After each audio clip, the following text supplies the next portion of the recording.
Welcome everyone to Roger Williams University. RWU is a comprehensive liberal arts university with about 4,000 undergraduate students, a law school, accelerated master's programs, and university college. Popular majors are architecture, criminal justice, engineering, psychology, construction management, and marine biology. More than 80% of students graduate with more than one major, blending interests to build powerful degree combinations.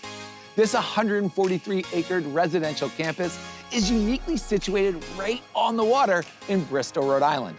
The tight-knit campus provides students with personal attention and connections to last a lifetime.